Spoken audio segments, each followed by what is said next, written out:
This project is about building a stock price forecaster. The forecaster is built as a regressor, which tries to predict the price for a given stock for a given future date, for example, the price of Gogl 10 days from now. The goal of this project is to build the forecaster that can predict the stock price 21 days from the day the prediction is made. We will use Gogl as an example in this project, but the same method can be applied to any stock.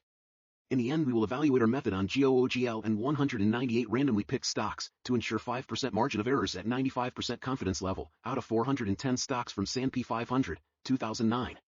The forecaster is meant to be combined with a portfolio optimizer to form a total decisioning solution for trading to give trading suggestions to investors. First look. Let's first take a glance at our data and see if there's any missing values. Again, in the demonstration, we use Gogl as our example. The method can be applied to any other stocks. This code is a function that loads and processes stock market data. It takes in a CSV file containing a list of stock symbols, stock_list_CSV, a CSV file containing market data, market_CSV, and a date range, start_date and end_date, as input parameters. The function loads the market data from the market_CSV file and filters it based on the provided start and end dates. It then loads the stock symbols from the stock_list_CSV file and randomly selects a specified number of stocks, number_of_stocks, from the list. Additionally, if include_stocks is provided, those stocks are included in the selected stocks list. The function also loads the FSI, Financial Stress Index, data from a file named stlfsi.csv. For each selected stock, the function loads the corresponding stock data from a file named symbol.csv and joins it with the market data and FSI data, creating a data frame for each stock. The function returns a dictionary containing the original data for each selected stock. The dictionary keys are the stock symbols.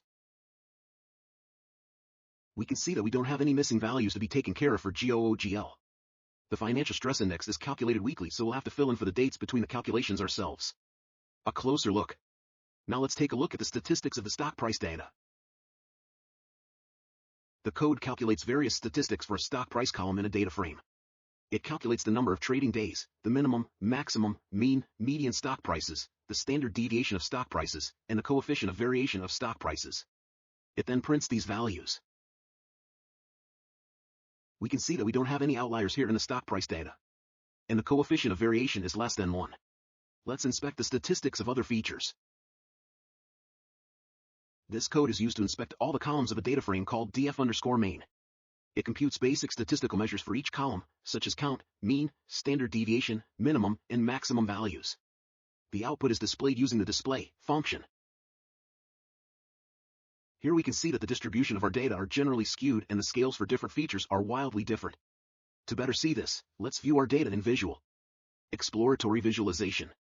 First, let's have a look at our target variable. This code is used to plot the stock trend of a particular symbol, stock, using the pandas library. It creates a figure with a specified size and sets the title of the plot to the symbol. The x-axis is labeled as date and the y-axis is labeled as ADJ close, which represents the adjusted closing price of the stock. This code is used to create a scatterplot matrix for a data frame called df_main. It uses the scatter_matrix function from the pandas.tools.plotting module to create a grid of scatterplots, where each variable in the data frame is plotted against every other variable. The alpha parameter sets the transparency of the points, fig size determines the size of the plot, and diagonal determines whether to plot kernel density estimation, KD, curves or histograms on the diagonal. There's also commented code that suggests an alternative way to create a similar plot using Seaborn and Matplotlib. We can see really clear correlations among SPY, Gogl, and STLFSI. However, most of the features in our dataset are not normally distributed, and the scales differ wildly. We can't visualize the density graphs well in this plot before we apply feature scaling. A common practice for solving problems like this for financial data is to apply nonlinear transformation to the data. Since some of our features have negative values, we can use a modified version of logarithm transform, the signed logarithm transform to our dataset. Algorithms and techniques. Algorithms. In this project we will use the random forest algorithm to model our data. The random and ensemble nature of the algorithm makes it very unlikely to overfit on the training data. Furthermore, random forest is very easy to tune. We can easily grid search through the number of choice of features for each splitting and the number of trees. In addition to this, the ensemble nature of the algorithm makes it scalable when we need to 1. Train on more data, 2. Build more trees, 3. Include more stocks to forecast. Overall, random forest generally gives good results, and it has been recognized that ensemble algorithms like random forest perform over other traditional regression algorithms in the Kaggle community over the years. How random forest works. As stated earlier, the random forest is an ensemble method, which ensembles a bunch of decision trees. Each decision tree is generated by creating nodes with features in our dataset. Decision tree. In the training stage, a data point comes down and through the nodes of the decision tree. Each node classifies the data point and sends it to the next node. Say, for example, we are classifying people to determine whether their annual income is above or below average, and one feature of our data is gender. And we will probably have values like male/female/other. Now say this data point is a female, then it will get sent down the path accordingly to the next node. The node at the bottom of the decision tree is sometimes referred to as a leaf. Our data point will end up in one of the leaves, and the label of the data point is going to mark that leaf. For example, if our data point is above income average, then we mark that leaf as above count +1. At the end of the training, all leaves will be marked with labels above or below. In the predicting stage, we run data down the decision tree and see which leaves they end up with. And then we assign the data the labels of the leaves accordingly. Ensemble. We now know how each decision tree is constructed, and have a forest of decision trees. The last step is to get these decision trees to vote. If 10 trees say this person is above and 5 say below, we predict the person as above. Randomness of random forest. As said earlier, the decision trees are constructed with the features of our dataset. However, not all the features are used to construct each decision tree. This is where the random part of the algorithm comes in. Most implementation employs a method called bagging, which generates $m$ subdatasets from the feature space of the original dataset by sampling with replacement, where the size of the subdatasets is $m$ relative to the size of the feature space of the original dataset, $m$. The features of each bag are then used to construct a decision tree model. Other parts of random forest. We won't cover everything about the random forest here. However, it's worth noting some of the more important specifics of random forest that are not covered here. Asterisk binning of the continuous variables, which are done slightly differently from implementation to implementation. Asterisk splitting methods. When constructing the decision trees, we need to decide which feature to be placed on top of the tree and which to be put at the bottom. Asterisk voting methods. We can decide to give each decision tree with the same voting power, or not. Asterisk modification of the algorithm for regression problems, recursive partitioning. Other techniques. Training data with rolling training. The part where stock market forecasting really differs from a lot of problems is that we are dealing with a highly time-dependent system. This means the data we collect for training is only valid within a range of time. In this project, we will choose 100 days as our window size. For each data point, we try to predict its stock price by the model built only with the data from the past 121 days to the past 21 days, and move that window forward to predict for the next date. Benchmark. The model will be checked against the following models. Asterisk simple average model. Asterisk naive model. Asterisk drift model. We aim to beat all of the models above to justify our model complexity. On the other hand, we argue that a model is only practically useful if given a prediction interval, the mean and median of the volatility of that interval of a specific stock is larger than our prediction error.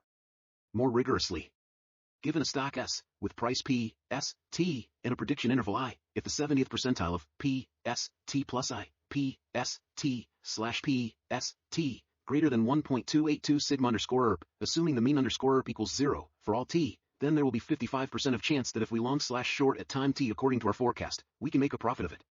Methodology. Data preprocessing. Treating missing values. As discussed earlier, we have 1510 records missing for STLFSI due to how it is weakly calculated. We need to forward fill, to prevent the problem of peeking into the future, and then backfill for days where the data is unavailable. This code fills missing data in a dictionary containing stock data. It loops through each stock in the dictionary and uses forward filling, fill, and backward filling, fill, methods to replace any missing data. The filled data is then returned as the updated stock dictionary. After filling the missing data, the main stock's data is updated and displayed. Preliminary feature scaling and creating labels. As discussed earlier, we can do a simple signed log transform to our data to bring all features to the same scale. The nonlinear nature of the transform also helps normalize the data, which is crucial for many machine learning algorithms. Create and separate out labels. Since we don't need to apply feature scaling to the label's target variable, we will separate it out first. Our goal is to predict prices 21 days from the day of prediction. We can use Panda's shift method to achieve this. This code performs various tasks related to creating and manipulating label data for stocks. Here is a summary of what each function does. 1. Split _data, stock _dict. This function takes a dictionary of stock data as input and modifies it by extracting the stock's original data and assigning it to the original _data _y key within the stock's dictionary. 2. Create _n _day _forecast _data, df, symbol, day. This function takes a DataFrame df, a stock symbol, and a number day as input. It applies an end-day shift to the data in the DataFrame and returns the modified DataFrame. 3. Add _label _name _to stock _dict, window. This function adds a label _name key to each stock's dictionary within the stock _dict. The label underscore name is a combination of the stock symbol and the window size. For create underscore label underscore data, stock underscore dict, window, this function takes the stock underscore dict and a window size as input. It creates label data for each stock by applying the create underscore n underscore day underscore forecast underscore data function to the original underscore data underscore y of each stock's dictionary. 5. Ready underscore label underscore data, stock underscore dict, window, this function prepares the label data for the stock underscore dict by calling the above functions in a specific order. It returns the modified stock underscore dict. After calling ready underscore label underscore data, with the stock underscore dict and a window size, the code then applies some final modifications to the label data by dropping any rows with nan values, and assigns the relevant label underscore name, original underscore data underscore y, and data underscore y to variables for further use. Preliminary feature scaling. The reader may have noticed we are keeping the price data. This is because we will need it for the feature engineering stage, thus we are keeping it and also scaling it along with other features. This code performs a signed log transformation on the data stored in the original underscore data key of each stock in the stock underscore dict dictionary. The signed log transformation involves taking the sign of each value in the data and then taking the natural logarithm of the absolute value of each value plus 1. The transformed data is stored in the log underscore data key of each stock in the dictionary. After performing the transformation, the code plots a paired grid using the transformed data, with scatter plots on the upper and lower triangles of the grid and kernel density plots on the diagonal. The title of the plot is set to log transformed pair grid. This code performs feature engineering on a given dataset. It applies various calculations and transformations to create new columns that capture different aspects of the data. Some of the features created include daily returns, mean and standard deviation over a specific period, beta values, exponential moving average, EMA, modified moving average, MMA, simple moving average, SMA momentum, volatility markers, and Sharpe ratio. These features are then used for further analysis and modeling. From the scatter matrix we can clearly see EMA, MMA, and SMA are showing good correlations with the target variables. STLFSI is also showing some trend. This tells us that we're not too far off the track. Implementation. In this section we will train our model and backtest it with the metrics we have defined earlier. Rolling training. As mentioned earlier, due to the nature of time series data, we will use a different method than our usual way with cross-sectional data. As said in the earlier section, we will use 100 days for our window size. For each data point we try to predict its stock price by the model built only with the data from the past 121 days, with a 21-day gap, and move that window forward to predict for the next date. Note that our label is not the stock price of the day of prediction, but 21 trading days from that day. Random forest default parameters. To start with we will use the default parameters given in the Python sklearn package. Asterisk number of trees, 10. Asterisk max number of features in each tree, 14, size of the feature space. Asterisk bootstrap samples are used for building trees.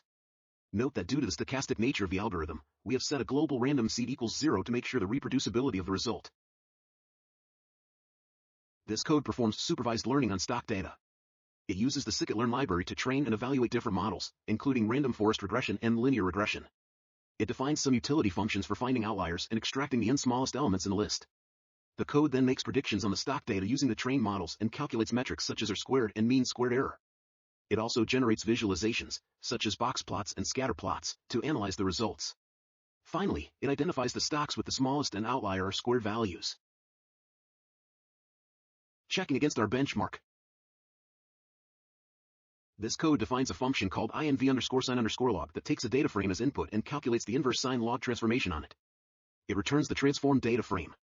The code then iterates over the keys in a dictionary called stock_dict. For each key, it accesses the value associated with that key and assigns the inverse sign log transformation of a specific column in that value to a new key called original_SMA. Next, it assigns certain columns from stock_dict to variables SMA_y, naive_y, and drift_y. Finally, it prints the lengths in the first few rows of these variables. The code first joins two data frames, drift_y and test_y, into a new data frame called drift_test_df. It then renames the columns of drift_test_df to drift and Gogl21d. Next, it calculates and prints the R-squared, coefficient of determination, and MSE, mean squared error, scores between the Gogl21d and drift columns of drift_test_df. Finally, the code plots a line graph of drift_test_df with the x-axis labeled as date and the y-axis labeled as adj close. The graph is displayed using matplotlib's plt.show function. This code calculates and plots the simple moving average, SMA, for a given stock symbol. It first calculates the SMA and assigns it to the SMA_y key in a dictionary called stock_dict. It then converts the SMA_y series to a data frame and assigns it back to the SMA_y key in stock_dict. Next, it joins the SMA data frame with another data frame called test_y using the common index values. The columns of the resulting data frame are renamed to SMA and Gogl21D. The code then calculates and prints the Rsquared score and mean squared error, MSE, between the Gogl21D and SMA columns of the data frame. Finally, it plots the Gogl21D and SMA columns against the date on a graph and displays the graph. This code snippet is related to working with stock data. It calculates the naive predictions for a particular stock symbol. The first two lines convert the naive predictions into a pandas series and then into a data frame. The next few lines join the naive predictions with the actual test stock prices and calculate the R-squared and mean squared error values. Finally, it plots the naive predictions and the actual test stock prices on a graph. Refinement. Grid search and cross-validation. As discussed earlier, there are a couple of parameters we can tune to improve the random forest algorithm. In this section we will try to improve our model by focusing on the following aspects. 1. Try different number of trees. 2. Try different number of max features to consider when building trees. According to how many trees in a random forest, https://www.researchgate.net/publication/230766603_how_many_trees_and_random_forest, the Goldilocks lies somewhere between 64 to 128 trees. Any further number of trees only adds computational cost. We shall try some numbers in that zone. As to the max features, we shall try to grid search through the following methods. 1. Square root of n being number of features. 2. Log 2 of n. 3. N. Validity test. Due to the lack of resource, we won't be able to optimize for all the stocks. As a proof of concept, we will use 1 to make our point. This code retrieves the value of original _data_y from the dictionary stock_dict using the key symbol. It then assigns this value to the variable named Gogl. Finally, it displays the value of Gogl. This code defines a function called test_stationarity that takes a time series data as input. First, the code calculates the rolling mean and rolling standard deviation of the time series. Then, it plots the original time series, the rolling mean, and the rolling standard deviation. Next, it performs the Dickie-Fuller test on the time series to determine if it is stationary. The Dickie-Fuller test is a statistical test used for checking the stationarity of a time series. Finally, it prints the results of the Dickie-Fuller test, including the test statistic, p-value, number of lags used, number of observations used, and critical values. This code is likely calling a function or method named test_stationarity and passing in the parameter Gogl. It is expected that Gogl is some sort of data or time series that needs to be tested for stationarity. Stationarity refers to the statistical properties of a time series remaining constant over time, such as mean, variance, and covariance. By applying the test_stationarity function to the Gogl data, it is likely that the code is checking whether the data exhibits any trends, seasonality, or irregularities that may affect its analysis or modeling purposes. The code is calculating and plotting the autocorrelation function, ACF, and partial autocorrelation function, PACF, for a given dataset. The ACF measures the correlation between a time series and its lagged values, while the PACF measures the correlation between a time series and its lagged values, controlling for the effects of previous lags. The code plots the ACF and PACF on separate subplots, with dashed lines indicating the confidence intervals for statistically significant lags. This code performs the following tasks. 1. It takes the sign of each element in the variable Gogl and multiplies it by the natural logarithm of the absolute value of Gogl plus 1, storing the result in the variable Gogl_log. 2. It calculates the difference between each element in Gogl_log and its previous element, storing the result in the variable Gogl_log_diff. 3. It prints the length of Gogl_log, number of elements in the series. 4. It prints the length of Gogl_log_diff, number of elements in the different series. 5. It prints the first few values of Gogl_log. 6. It prints the first few values of Gogl_log_diff. This code performs the following actions. 1. Prints the length of the variable Gogl_log_diff. 2. Prints the first few rows of the Gogl_log_diff variable. 3. Calls a function called plot_acf_packth and passes in the Gogl_log_diff variable, after dropping any rows with missing values, and the number 10 as arguments. The code test_stationarity, Gogl_log_diff.dropna, indicates that there is a function called test_stationarity being called with the argument Gogl_log_diff.dropna. The dropna function is used to remove any missing values from the Gogl_log_diff dataset before passing it into the test_stationarity function. The purpose and functionality of the test_stationarity function itself cannot be determined without looking at the code implementation. This code removes any missing values from the variable Gogl_log_diff and then prints the length of Gogl_log_diff after removing missing values in the first few rows of the variable. This code uses the ARIMA model from the stats models library to make predictions on a time series data. The code first calculates the length of the given time series data, Gogl_log_diff. Then it iterates over a range of values, where each iteration trains an ARIMA model on a portion of the time series data. After fitting the ARIMA model, it makes predictions for the next 21 time steps. The last predicted value from each iteration is appended to a list, pred_ARIMA_list. Finally, it prints the lengths of the input data and the predictions list. This code performs the following actions. 1. It creates a pandas series called predictions_ARIMA_log_diff using the pred_ARIMA_list as the data and the index of a specific subset of the Gogl_log_diff series as the index. This new series is a copy of the original data. 2. It prints the first few values of the predictions_ARIMA_log_diff series. 3. It prints the last few values of the predictions_ARIMA_log_diff series. 4. It prints the first few values of a subset of the Gogl_log_diff series. 5. It prints the last few values of the same subset of the Gogl_log_diff series. 6. It creates a line plot with 2 lines, one for the subset of the Gogl_log_diff series and one for the predictions_ARIMA_log_diff series. This code performs the following steps. 1. It creates a new data frame called Gogl_log_diff_df from an existing variable called Gogl_log_diff. 2. It adds a new column to Gogl_log_diff_df called ARIMA and assigns the values from another variable called predictions_ARIMA_log_diff to this column. 3. It fills any missing values in the ARIMA column of Gogl_log_diff_df with the corresponding values from the Gogl column. 4. It prints the resulting Gogl_log_diff_df. 5. It assigns the values from the ARIMA column of Gogl_log_diff_df to a new variable called predictions_ARIMA_log_diff. 6. It performs some mathematical calculations on Gogl_log_diff_df and prints the results. 7. It plots the predictions_ARIMA_log and a subset of the Gogl_log data using matplotlib. This code calculates the predictions for a time series data using an ARIMA model. It takes the logarithm of the predictions, applies the sign, and then exponentiates the absolute values of the predictions -1. The code then plots the predicted values along with the actual values of the Gogl stock prices starting from the 120th data point. This code calculates and prints the R-squared score between two arrays, Gogl_log, 1, smiley face, and predictions_ARIMA_log. R-squared measures the proportion of the variance in the dependent variable that can be explained by the independent variables. This code appears to be performing various analysis and visualizations on a set of predictions and actual values for a stock, Gogl.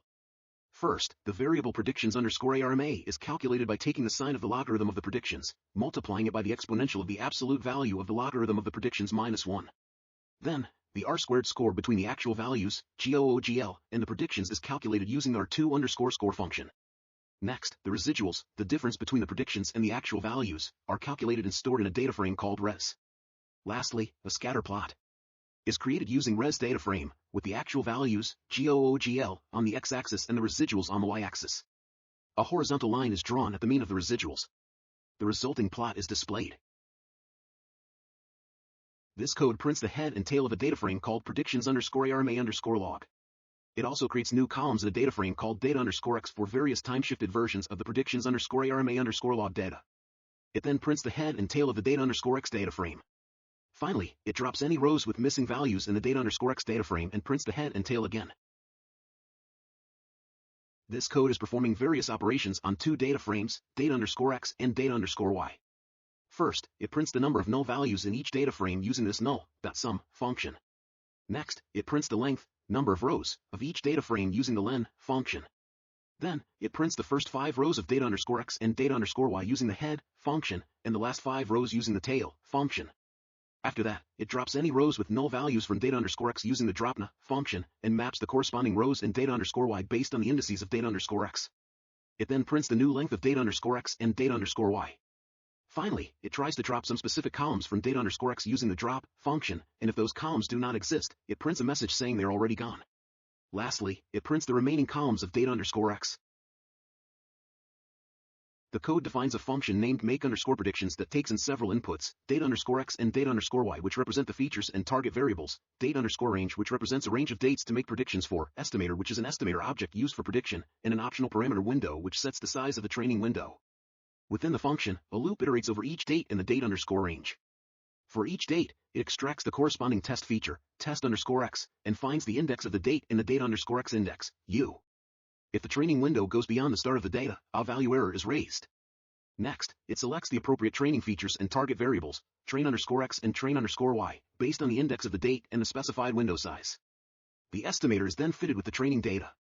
Using the fitted estimator, it makes a prediction, pred_y, based on the test feature. The prediction is added to a list, pred_y_list, for each iteration. Finally, the function returns the list of predictions. After defining the function, a random forest regressor object is created and assigned to LR, which is then assigned to reg. The target variable after the first 121 samples, test_y, is extracted. The make_predictions function is called with the appropriate inputs, and the resulting predictions are stored in a pandas series, pred_y_series. This series is then converted to a data frame, pred_y. The test_y and pred_y data frames are printed to the console. This code calculates the R-squared, R2, and mean squared error, MSE, of a regression model's predictions on a test dataset, and then prints out these metrics. It also creates a data frame, df result 4, by combining the predicted and actual values from the test dataset and renames the columns. Finally, it plots the predicted and actual values from df result 4 in a line graph. This code evaluates the residuals of a prediction model. It first calculates the residuals by subtracting the predicted values from the actual values. Then, it converts the residuals to a data frame object. Next, it renames the columns of the data frame and joins the residuals with the actual values. Finally, it plots a scatter plot of the residuals against a specific variable and adds a horizontal line at the mean of the residuals. This line of code prints the names of the columns present in the data_x object. This code snippet performs the following. 1. It takes the Gogl_vol column from the data_x data frame, applies the inv_sign_log function to it, and assigns the result to the variable Gogl_vol. 2. It plots the Gogl_vol values from January 6, 2011, to March 28, 2011.